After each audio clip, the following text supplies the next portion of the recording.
Pada part sebelumnya, Baek Lee-kwon, anak angkat Baek Lee-jong, berencana membunuh Tang Haran di hadapan Jak Gang-jin untuk membalaskan dendamnya. Mendengar hal itu, rekannya terkejut bertanya, "Hah? Kau akan membunuh anak perempuan dari Klantang? Apa semua akan baik-baik saja?" Tang Haran mungkin telah meninggalkan klannya, tapi salah satu langkah saja bisa menjadi masalah yang besar antara klan Baek Lee dan Klantang. Mendengar hal itu, Baek Lee-kwon mengeratkan giginya, terlihat sangat marah berkata, "Bajirin itu membunuh Yeon dengan kejam, tapi dia berani hidup bahagia dengan wanita ini. Aku tidak akan pernah membiarkan itu terjadi." Mendengar itu, rekannya bertanya, "Apa kau mendapat persetujuan dari ayah angkatmu?" Menjawab pertanyaan rekannya, Baek Lee-kwon yang masih menunduk berkata, "Dia akan menghukumku lagi karena dia tidak berniat membalaskan dendam Yeon. Aku harus melakukan ini sendiri." Mendengar hal itu, rekannya memegang dagu, tersenyum berdehem dan berkata, Aku datang ke sini karena aku ingin melawan Venom Dragon, tapi situasinya menjadi lebih menarik." Lalu dia bertanya, "Tapi Kwon, jika kau ingin membalaskan dendamnya, bukankah ada cara yang lebih baik untuk melakukannya?" Dia tersenyum seperti psikopat berkata, "Apa dia masih bisa mempertahankan ketenangannya jika dia melihat kekasihnya terbunuh tanpa bisa dikenali?" Mendengar hal itu, Tang Haran yang terikat tersenyum, lalu tertawa dan berkata, "Aku tidak percaya pengecut seperti kalian berdua adalah bagian dari The Three Dragon. Forponix yang mewakili Jianggu. Kalian memiliki skill, tapi kalian lebih buruk dari anjing." Tang Haran tersenyum bertanya, "Bagaimana kalau kalian mengganti naga dengan anjing? Dragon menjadi dogs." Mendengar itu, rekan Baek Lee-kwon menendang wajah Tang Haran. Terlihat sangat kuat, sampai membuat Tang Haran memuntahkan cairan merah, menahan rasa sakit. Setelah melakukan hal itu, pria itu memasang raut yang menyeramkan, memanggil nama Tang Haran. Dia berkata, "Tidak bisakah kau memahami posisimu saat ini?" Dia menginjak-injak Tang Haran berkali-kali sembari berteriak berkata, "Beraninya bersikap sombong bahkan dalam situasi seperti ini. Aku pernah dengar semua wanita Klantang itu sombong dan tidak berguna. Sepertinya rumor itu benar." Sedangkan Tang Haran yang diinjak-injak menahan rasa sakit, dia bergumam, "Tidak, aku tidak bisa membiarkannya menyakiti anakku." Lalu tiba-tiba Baek Lee-kwon berkata, "Hentikan." Mendengar hal itu, rekannya menoleh ke arahnya, menghela nafas, tersenyum dan berdehem. Lalu Baek Lee-kwon berkata, "Apa kau berencana untuk membunuhnya sebelum Venom Dragon tiba? Itu akan membuat ini sia-sia." Mendengar itu, pria itu mengeluh tidak setuju, tapi hanya diam, lalu berjalan pergi sambil berkata, "Ya, aku akan melihat-lihat apakah Venom Dragon bisa menemukan jalan menuju ke sini." Dia pergi meninggalkan Tang Haran dan Baek Lee-kwon. Lalu Tang Haran yang kesakitan dengan suara gemetar berkata, "Silent Dragon." Baek Lee-kwon melakukan ini tidak akan mengembalikan Valiant Phoenix. Mendengar hal itu, dia menggenggam kedua tangannya dan berkata, "Aku tahu." Lalu tatapannya menjadi suram melanjutkan bertanya, "Tapi apa kau bisa melakukannya? Kekasihmu yang berjanji untuk menua bersamamu kembali padamu sebagai mayat yang dingin. Tidak ada yang bisa kau lakukan untuk menghidupkannya kembali. Apa kau bisa melupakan semuanya? Aku tidak bisa. Aku tidak peduli jika orang-orang mengatakan aku dibutakan oleh balas dendam." Raut wajahnya menjadi seram. Dia melanjutkan, "Bagiku, hidup seperti tidak terjadi apapun sama saja dengan hidup seperti orang buta." Mendengar hal itu, Tang Haran hanya terdiam. Lalu di tempat lain, di mana rekan Baek Lee-kwon berada, dia berjalan-jalan bersiul-siul dengan santai. Lalu saat melihat seseorang, dia berdehem terkejut. Itu adalah Jak Gang-jin. Dia mengeluarkan aura membunuh yang sangat dahsyat. Tatapannya sangat tajam, matanya bercahaya. Melihat hal itu, rekan Baekli Kwon hanya terdiam membelalakkan matanya. Dia membeku dan tiba-tiba Jagangjin melewatinya, membuat pria itu tersadar, lalu tersenyum dan dengan cepat menghunuskan tombaknya di belakang Jagangjin. Menyadari hal itu, dengan cepat Jagangjin menghalangi serangan pria itu. Hanya dengan bilah pisau kecil yang dipegangnya. Melihat apa yang terjadi, rekan Baekli Kwon tertawa, lalu berkata, "Siapa sangka kau memblokir tombakku? Tidak buruk, kau pasti Venom Dragon." Mendengar hal itu, Jagangjin bertanya, "Apakah kau yang menculik Haran?" Dan sembari menarik tombaknya, pria itu membenarkan. Mendengar itu, Jagangjin bertanya kenapa. Lalu sembari menghunuskan tombaknya, pria itu berkata, "Aku teman lama Baekli Kwon. Aku hanya membantunya membalas dendam." Mendengar itu, membuat Jagangjin terkejut berkata, "Silent Dragon." Lalu dia bertanya, "Dia dalang di balik semua ini." Lalu dia bertanya lagi, "Di mana Haran?" Menjawab pertanyaan Jagangjin, pria yang ada di depannya berkata, "Dia bersama dengan Baekli Kwon di puncak gunung." Mendengar itu, Jagangjin memutar tubuhnya, berencana meninggalkan pria dengan tombak yang ada di depannya. Melihat hal itu, pria tombak itu bertanya, "Hei, kau mau pergi kemana?" Merespon pertanyaan itu, Jagangjin berkata, "Aku tidak punya waktu untuk berurusan dengan orang sepertimu. Jika kau hanya mengikuti Silent Dragon, kembalilah sekarang sebelum terlambat. Akan kumaafkan jika kau melakukannya." Mendengar hal itu, pria itu menghela nafas dan berkata, "Kenapa Silent Dragon dan Venom Dragon begitu membosankan? Bukankah kau kesini setelah melihat apa yang terjadi di bawah? Apa benar kau akan memaafkanku? Bagaimana jika aku bilang bahwa orang yang membuat Tang Haran terluka?" Dia tersenyum seperti psikopat berkata, "Adalah aku." Mendengar hal itu, Jagangjin mengeratkan giginya. Terlihat sangat marah, matanya bercahaya. Dia memutar tubuhnya, lalu melesat dengan sangat cepat ke arah pria tombak itu, membuat pria itu terkejut, lalu menangkis serangan Jagangjin. Tapi dia terpental karena serangan Jagangjin sangat kuat, membuat pria itu terseret, tapi masih mampu berdiri, menahan kakinya. Dia tersenyum berkata, "Itu dia. Begitulah seharusnya kau bereaksi. Aku datang ke sini karena aku ingin melawanmu." Mendengar itu, Jagangjin hanya terdiam. Lalu pria itu melanjutkan, "Kau satu-satunya orang yang dibicarakan semua orang di sekitarku." Setelah mengatakan hal itu, pria itu memutar-mutar tombaknya, tersenyum lalu berkata, "Aku sangat ingin tahu seberapa kuat dirimu. Aku tidak bisa menahan diriku lagi. Jadi jangan mengecewakanku." Dia menebaskan tombaknya berkali-kali sembari berkata, "Black Viper Gale." Merespon serangan pria itu, Jagangjin hanya melesat maju, tidak peduli dengan goresan-goresan yang mengenai tubuhnya. Lalu dengan cepat, senjata Jagangjin sudah berada di depan wajah pria tombak itu, membuat pria itu terkejut membelalakkan matanya. Lalu dengan cepat bergerak ke samping, menghilang dari tusukan Jagangjin.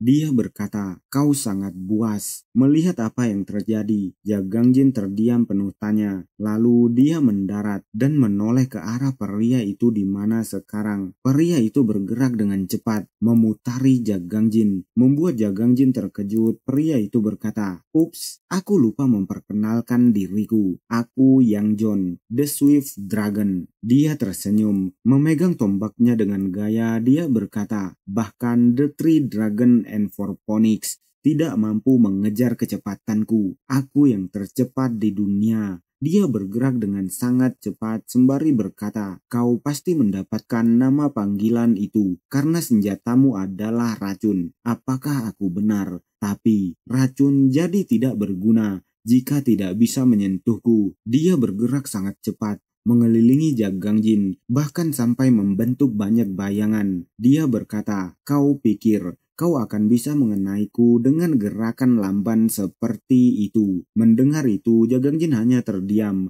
sedangkan pria itu berteriak berkata, Viper Rush. Lalu dia melanjutkan, bahkan Tangharan yang setara dengan The Three Dragon and Four Phoenix tidak bisa menggoresku. Mendengar hal itu, Jagangjin hanya terdiam. Dia tidak memasang ekspresi. Lalu pria itu melanjutkan, yang bisa dia lakukan hanyalah jatuh ketakutan. Jagangjin memandangi tanah yang ada di bawah kakinya, melihat cairan merah yang terciprat di sana. Lalu pria itu melanjutkan, Tangharan menjadi korban dari tombakku. Lalu sembari melesat, mencoba menyerang Jagangjin. Pria itu berteriak berkata, meskipun aku minta maaf pada Kwon yang ingin membalaskan dendamnya, sepertinya kau tidak berbeda dengan wanita itu. Dia melesat dengan sangat cepat, melompat dari sebuah pohon. Dia berteriak berkata, disinilah kau akan mati. Dia melesat dengan sangat cepat, menghunuskan tombaknya ke arah Jagangjin yang hanya terdiam. Tapi tiba-tiba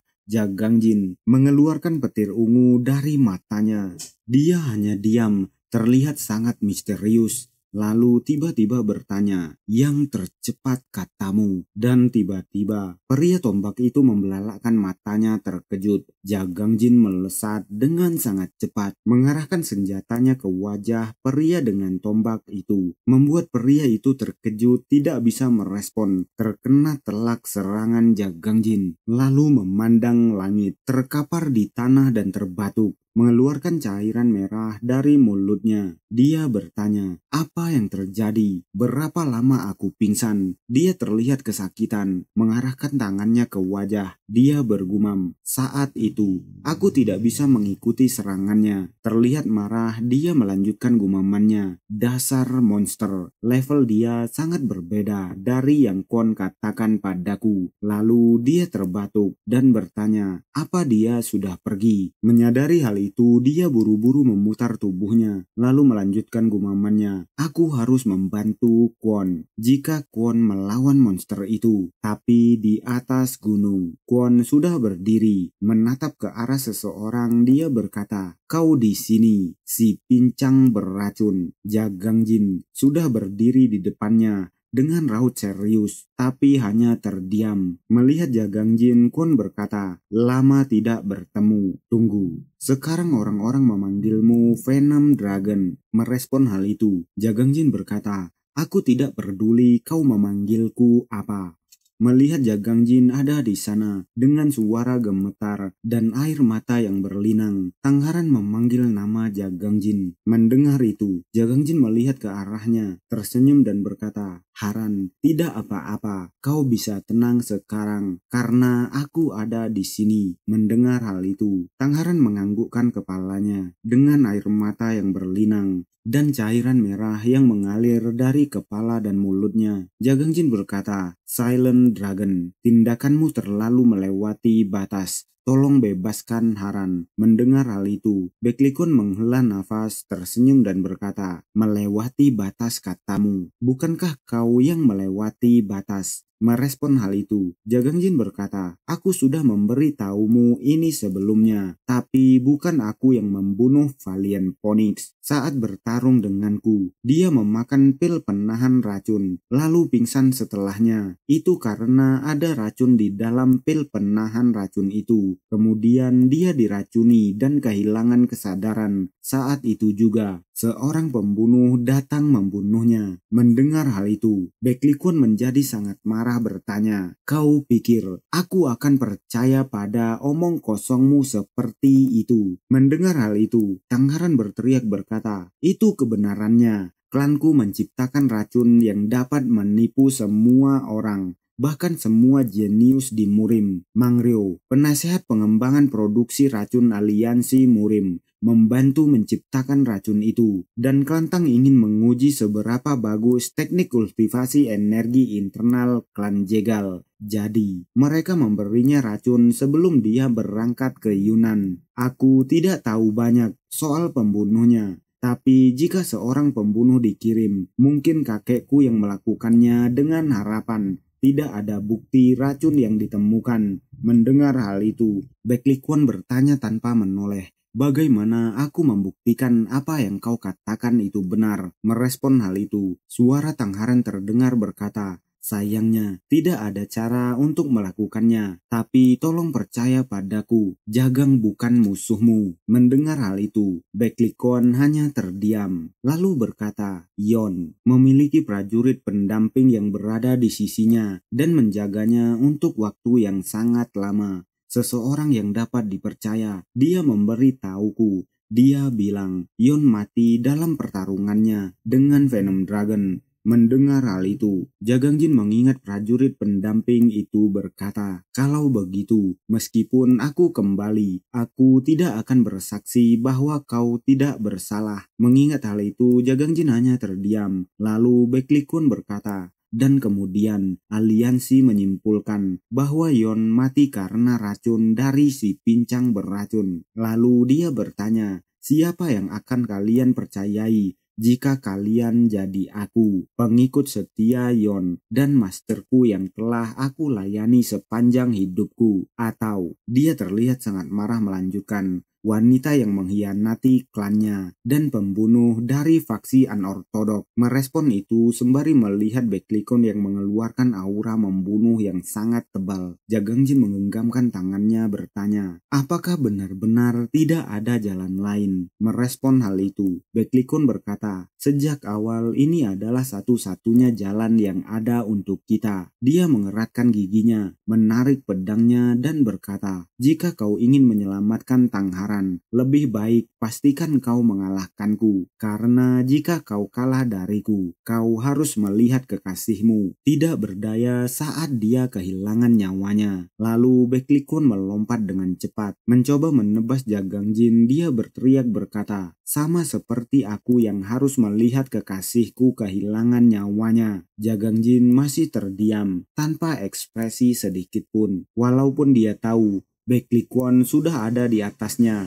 mencoba menebasnya. Lalu tiba-tiba, serangan tak terlihat menangkis serangan Beklikun, membuat Beklikun terpental mundur, mengeratkan giginya terkejut. Jagang Jin mengayunkan tangannya dalam diam. Melihat hal itu, Beklikun membuka kedua matanya dengan lebar, terkejut dengan apa yang terjadi. Dia melihat ke arah tangan Jagang Jin. Menyadari itu, dia berkata, itu senjata suci Klantang, benang penerbang jiwa. Merespon hal itu, Jagang Jin terlihat mulai serius. Tatapannya menjadi tajam. Dia mengepalkan tangannya berkata, jangan khawatir, pertarungan kita akan berbeda dari yang terakhir kita lakukan. Mendengar itu, Beklikun melompat mundur, lalu menapakkan kedua kakinya di sebuah pohon dan mengeratkan kakinya sembari berkata, Heavenly Mortal Sword Style. Dia melesat maju, mencoba menusuk Jagang Jin, tapi Jagang Jin masih bisa menghindari serangannya, melompat ke udara. Tentu saja, Beklikun menyadari kalau Jagang Jin menghindari serangannya, dan karena hal itu, dia menoleh ke arah Jagang Jin dan melesat sekali lagi, mencoba menyerang Jagang Jin. Dia berteriak berkata, Heavenly Mortal Sword Style. Dia tiba-tiba sudah berada di depan Jagang Jin, membuat Jagang Jin terkejut. Dia menyiapkan serangannya, lalu berkata, Right Hand Saver. Dia menebaskan pedangnya ke arah Jagang Jin, tapi Jagang Jin masih bisa menghindarinya. Dia menunduk, mendekatkan wajahnya ke tanah, dan karena hal itu, tebasan Beklikon melabas ke hutan yang ada di belakang Jagang Jin. Menebas hutan itu, melihat Jagang Jin berhasil menghindari serangannya, Beklikon sekali lagi berteriak berkata, Heavenly Mortal Sword Style, Soaring Cleave. Sekali lagi, dia mencoba menebas Jagang Jin, dan kali ini dia mencoba menebas dari atas. Melihat serangan itu datang ke arahnya, Jagang Jin menyiapkan kedua tangannya, lalu berkata, Jet Cavern 9 Illumination, 5 Thunder Toad Art. Dia mengeluarkan petir-petir dari seluruh tubuhnya. Melihat hal itu, membuat Beklikon sangat terkejut bertanya, apa-apaan? Serangan Jagang Jin telak mengenai wajah Beklikon, membuat Beklikon terpental ke udara, lalu memuntahkan cairan merah dari mulutnya. Dia berkata, seni bela diri itu, bagaimana kau bisa tahu? Mendengar itu, Jagang Jin hanya terdiam, masih mengulurkan tangannya yang memukul wajah Beklikon. Dan sebelum Beklikon mendarat dari terpentalnya tubuhnya, Jagangjin melesat dengan cepat, langsung berada di belakangnya, menyiapkan pukulan dengan petir-petir yang masih ada di sekitar tubuhnya. Dia memfokuskan petir-petir itu ke tangannya, lalu menyiapkan pukulan ke arah Beklikon, lalu mendaratkan pukulan ke punggung Beklikon, membuat bekas seperti pusaran di punggungnya. Beklikon terpental ke depan, lalu menabrak pohon dan terjatuh ke tanah. Merasakan serangan itu, Beklikon yang mengeluarkan cairan merah dari mulutnya berkata, "Kekuatan itu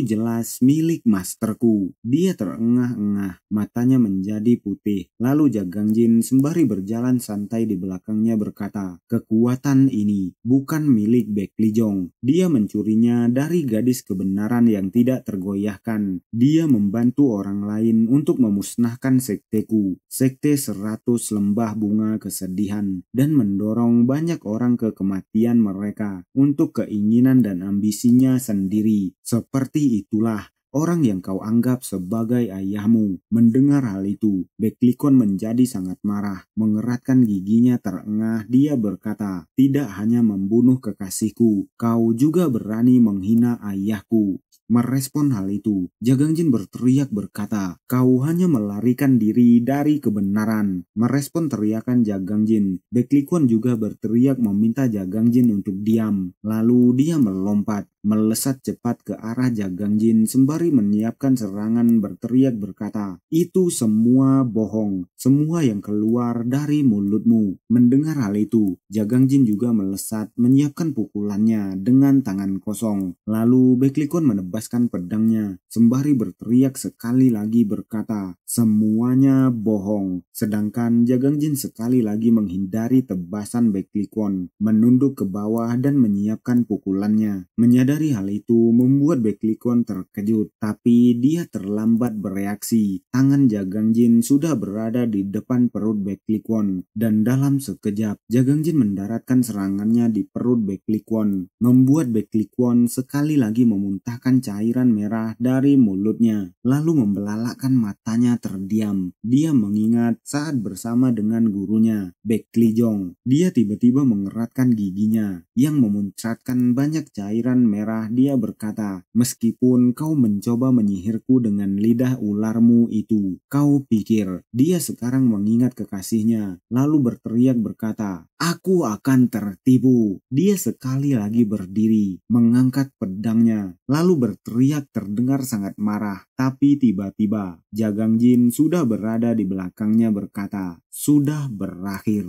Hal itu membuat Beklikon mematung. Lalu Jagangjin sembari melirik ke arahnya berkata, "Aku menang." Dia mengangkat senjata yang ada di tangannya, lalu melanjutkan, "Silent Dragon." Benang-benang yang keluar dari senjata Jagangjin sudah melilit leher Beklikon. Menyadari itu, Beklikon hanya terdiam, membelalakkan matanya tanpa bisa mengatakan apapun lagi.